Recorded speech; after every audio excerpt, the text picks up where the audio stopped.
Perfecto. Pues antes que nada debemos empezar vamos a invocar al Espíritu Santo. Por favor, me acompañen con la oración. Ven, Espíritu Santo, llena los corazones de tus fieles, enciende en ellos el fuego de tu amor. Envía tu Espíritu y renovarás la faz de la tierra. Oh Dios, que has iluminado los corazones con la luz del Espíritu Santo, haznos dóciles a tu Espíritu para gustar siempre el bien y gozar de tu consuelo. Por Jesucristo nuestro Señor. Padre nuestro que estás en el cielo, santificado sea tu nombre. Venga a nosotros tu reino, hágase tu voluntad así en la tierra como en el cielo. Danos hoy nuestro pan de cada día. Perdona nuestras ofensas, como también nosotros perdonamos a los que nos ofenden. No nos dejes caer en tentación y líbranos del mal. Amén. Y sábado, día de la Virgen, Dios te salve María, llena eres de gracia, llena eres. El Señor es contigo, bendita tú eres entre todas las mujeres, y bendito es el fruto de tu vientre, Jesús. Santa María, Madre de Dios, ruega por nosotros pecadores, ahora y en la hora de nuestra muerte. Amén. Gloria al Padre, al Hijo y al Espíritu Santo, como era en el principio, ahora y siempre, por los siglos de los siglos. Amén. María es Madre de Gracia, Madre de Misericordia, en la vida y en la muerte. Ampáranos, Gran Señora. San Pablo Apóstol, ruega por nosotros. Santa María de Guadalupe, ruega por nosotros. Eduardo, intercede por nosotros. Bueno, ya en confianza y ya en compañía con sus oraciones y sus buenos deseos, pues empezaremos este pequeño ensayo, que no es ningún rollo ni es ningún ensayo. Muchos de ustedes han leído, por supuesto, este libro, que es uno de los primeros que nos van desdibujando realmente qué es el movimiento de cursillos de cristiandad. ¿Ok? Realmente no vengo a traer absolutamente nada nuevo. No voy a leer textualmente lo que dice el capítulo sobre persona. Simplemente yo lo que les voy a traer es este capítulo, pero en mis palabras, en mis pensamientos. ¿Ok? Así que si alguno va a seguirlo con el texto, va a ver que voy a saltar de un lado para otro, pero es realmente lo quiero presentar en la forma como yo lo voy llevando.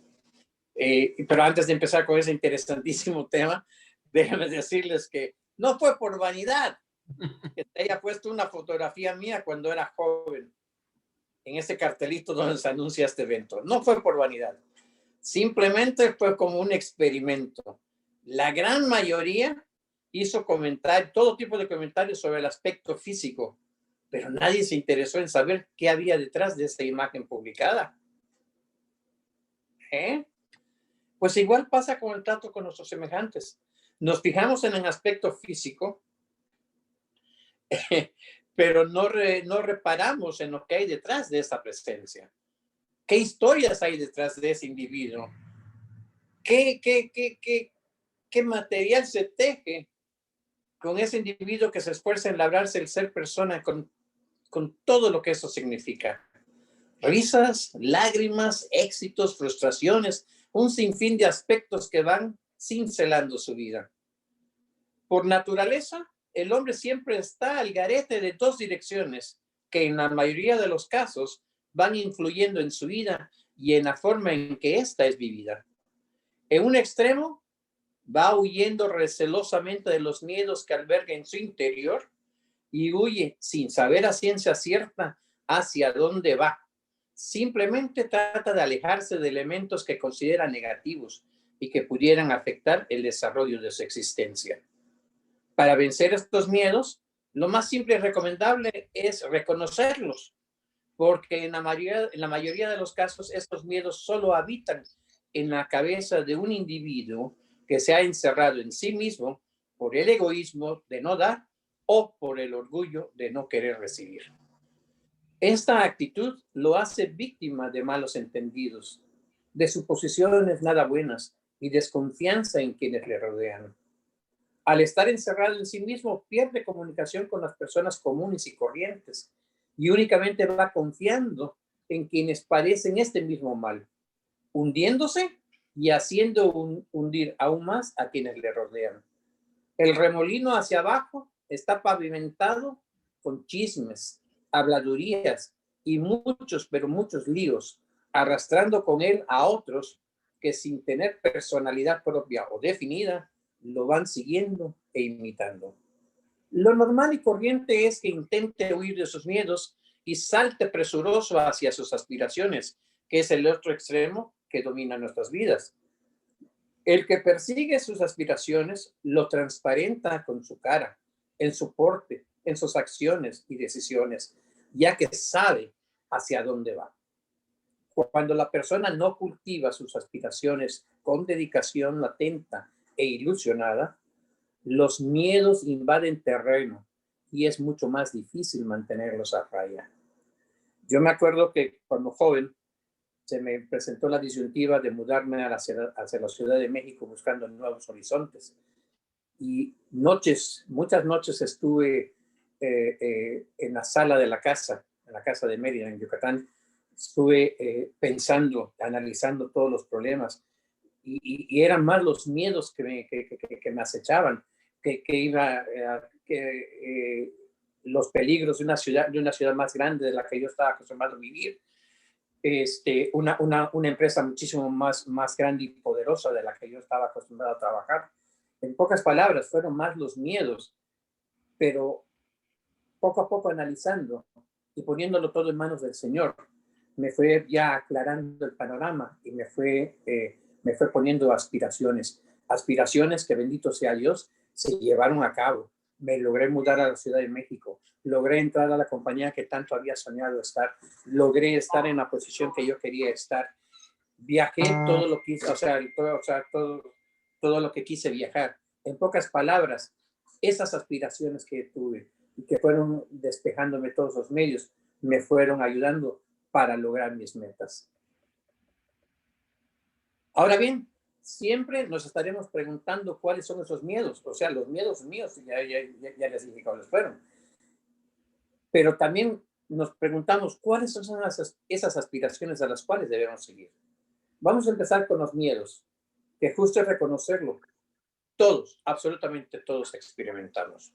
Sentimos miedo de no ser aceptados en nuestras respectivas sociedades. Sentimos a la pobreza, a la enfermedad y a la muerte. Tenemos pavor de las desgracias propias y ajenas, a los accidentes. En nuestro comportamiento social, a veces tenemos miedo de algo o de alguien en específico. Los menos fuertes tienen miedo a la crítica de los demás, tienen miedo a ser amonestado o corregido, y si es en público, mucho más. En algunos casos tenemos miedo a lo desconocido, al ridículo, y en algunos círculos sociales predomina, desgraciadamente, el miedo al qué dirán. Ese miedo que tanto daño hace a las personas débiles de espíritu y de voluntad. Por el otro lado, hay que destacar, ponderar, cultivar y luchar por nuestras aspiraciones familiares, amorosas, profesionales, deportivas, económicas, comunicativas, artísticas y recreativas, entre otras, que en vez de hundirnos, nos elevan a otros planos mejores de convivencia y satisfacciones personales y comunitarias. Hay que estar muy consciente que cuando tomamos contacto con la realidad, o sea, cuando nuestras vidas se topan con esa realidad, nuestra reacción ante estos acontecimientos puede generar o un miedo más o una aspiración mayor o mejor. Las aspiraciones se afilan y se centran en el área de lo posible, lo realmente posible y lo posiblemente posible, sin dar pie, espacio a especulaciones vagas. Los miedos solo se superan por la captación del sentido y la suerte de sentirse acompañado en todos los campos de la comunicación y la convivencia, incluido la convivencia y la comunicación religiosa.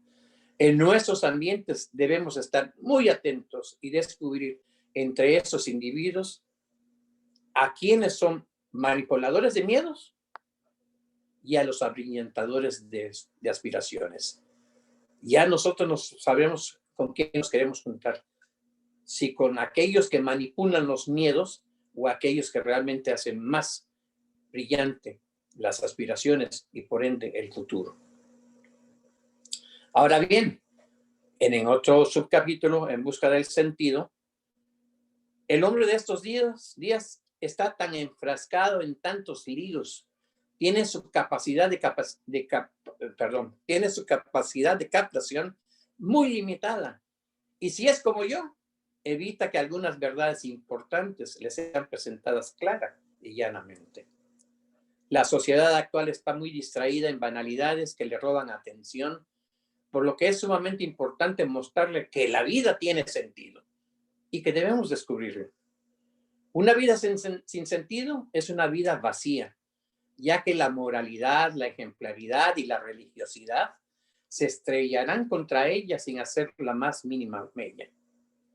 Solo aquella persona cuya vida tiene sentido estará centrada, ya que el sentido es la que la dirige, orienta y motiva. El sentido puede propiciarse, pero cada uno tiene que ir descubriendo su propio sentido. Aquí no es válido imitar el sentido de alguien que alguien más le ha puesto a su vida. Es como si yo quisiera copiarle la personalidad de alguno de ustedes. ¿Se imaginan siendo copia de alguien más? Se pueden contagiar las ganas de encontrar el sentido en nuestras vidas. Eso sí se puede contagiar. Y compartir la alegría cuando es descubierta. Pero el dar con él es cosa propia de cada uno, de cada persona, íntima, intransferible, porque encontrar el sentido de la vida es poner en orden el núcleo de lo más personal de su propia persona. Pero no se trata de cualquier sentido. El nuestro debe durar y madurar, siempre vivo y en punta, que nos impulse hacia mejores horizontes de vida. Pudiera fallarnos la voluntad de encontrarlo, porque estamos cegados con nuestras propias cobardías y pensamos que todo nuestro horizonte es negro e inalcanzable y no sabemos hacer a un lado todo esto y tener fe en que siempre hay algo mejor. El sentido es una respuesta progresiva al qué más profundo y verdadero de la vida. Es un proceso de horizonte móvil que se puede ir adaptando a nuestras propias circunstancias.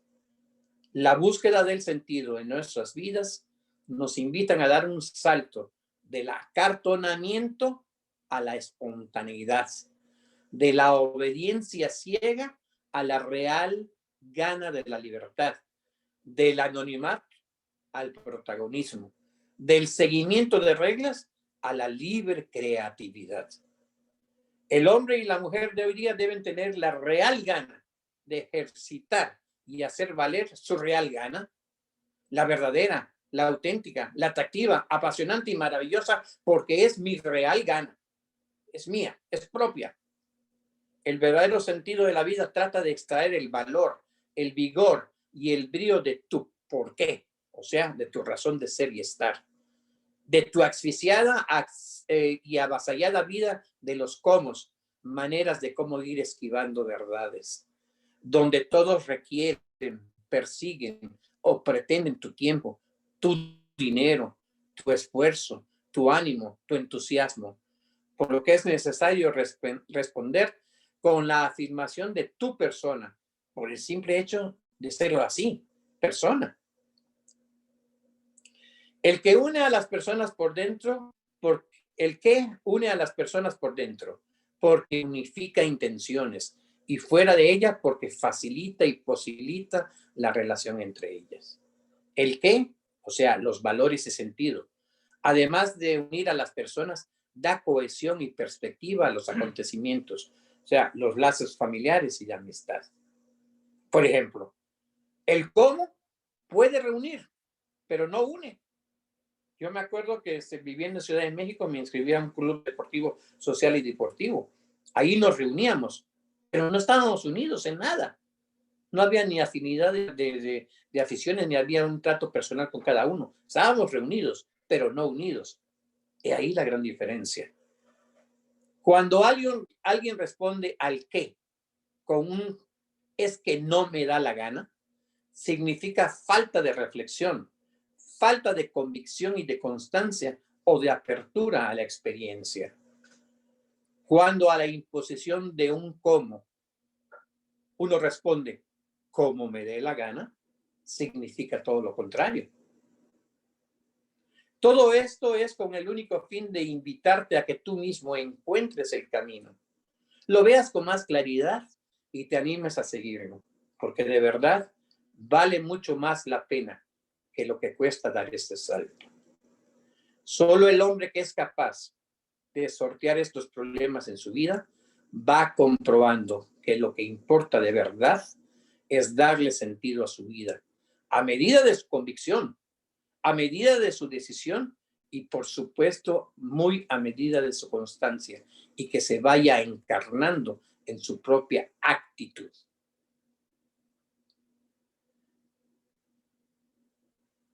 Si cada uno de nosotros buscamos con sinceridad en nuestro interior, encontraremos en el fondo cualidades buenas y malas.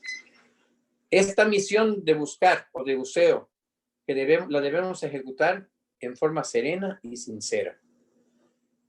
Encontraremos semillas y gérmenes que al tener un cultivo apropiado, crecen y se propagan de manera acelerada. En serena observación, analizaremos los resultados de experiencias que han dejado huella en nuestro interior y en nuestra actitud.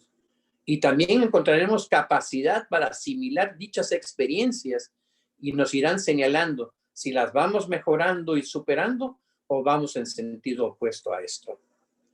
Cuando se tiene el tesón para mantenerse a pesar del peso de las circunstancias, el hombre va descubriendo su ser de persona, o sea, su convicción, que no es más que su singularidad, su originalidad y su creatividad, que se van presentando y afilando al ir venciendo las dificultades que se le oponen a ser sí mismo. Este proceso de asimilación y de aceptación lo complicamos porque tenemos la tendencia de confundirlo con rastros de orgullo, con rastros de egoísmo y de ambición, y que detectamos en nuestro propio interior y que sentimos como muy nuestros. Esto es porque en la sociedad actual, el que quiere ser alguien en la vida es tachado como orgulloso y fanfarrón. El que quiere ser singular es tachado de egoísta y el querer ser mejor es tachado de ambicioso. Para distinguir lo positivo de lo negativo y aceptar el conjunto de estos valores, podemos centrarnos en que todo hombre ansía tener, saber y poder, funciones que se resumen en tener una finalidad o un sentido. Hay que tener para vivir, no para simplemente tener, ya que esto te amarga el gusto de lo que tienes. Saber para orientarse, ya que el saber por saber te aísla de los demás y te hace pedante. Para poder comunicarte, ya que el poder por poder te convierte en ambicioso. El poder por poder te convierte en ambicioso y te impide hacer lo que realmente quieres. Es sumamente peligroso no identificar los rasgos autodestructivos que tenemos dentro y disfrazarlo como básicas y evidentemente positivas. Únicamente la persona que está centrada en su realidad, pero una realidad precisa y consciente, va desarrollando sus capacidades vitales hacia 4 direcciones que le van haciendo más pleno y le van descubriendo nuevos horizontes de posibilidades. Estas 4 direcciones son la verdad, el bien, la amistad, el arte, que es la contemplación, y la belleza. Todo hombre puede ser más persona a medida que vaya poniendo los medios para ir siendo veraz, bueno, ser amigo, ser artista.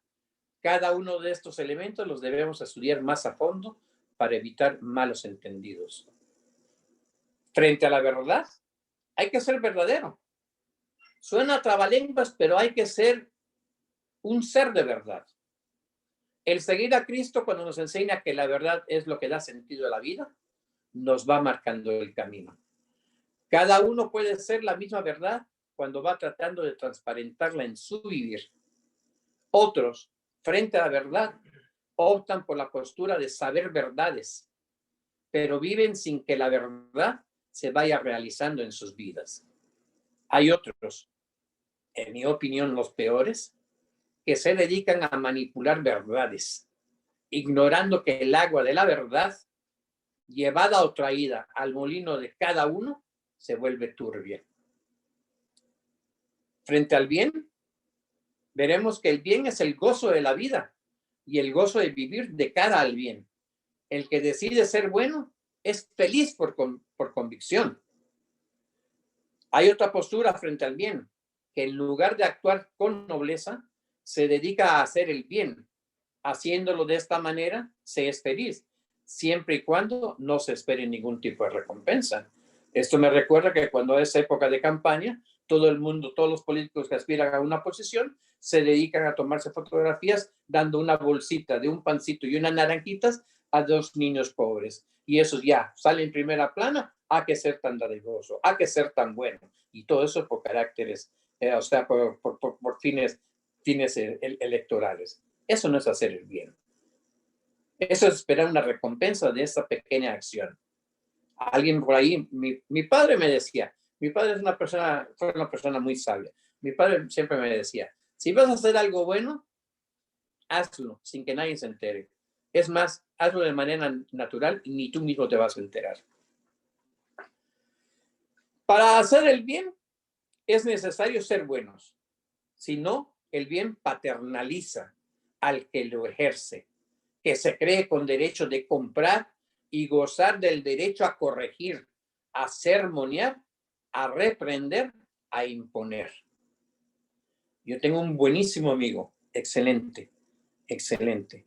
Sin embargo, cuando me vi en una situación un poco complicada, él se tomó con la libertad de sermonearme, de corregirme, de reprenderme e imponerme criterios y situaciones que no son nada con mi personalidad. Yo le agradezco realmente el tiempo y el esfuerzo que haya podido hacerlo, pero yo creo que estaba paternalizando. Me estaba tratando de borrar mis rasgos personales, me estaba tratando de borrar todo lo que yo había logrado ser como persona. ¿Ok? Ser bueno no es tampoco soportarle y perdonarle todo lo que te están haciendo, no, pero no en la forma paternalista de corrigiendo y sermoneando. No. Hay que ir corrigiendo también con el ejemplo. Hay que ir siempre juntos haciendo el mismo cauce hacia la salvación. Hay quien confunde el bien con tener bienes. Pudiera ser, mientras no se olvide que el tenerlo puede ser fuente de distracción y dejar de pensar que no se es feliz. Frente a la amistad es el aliento de la vida.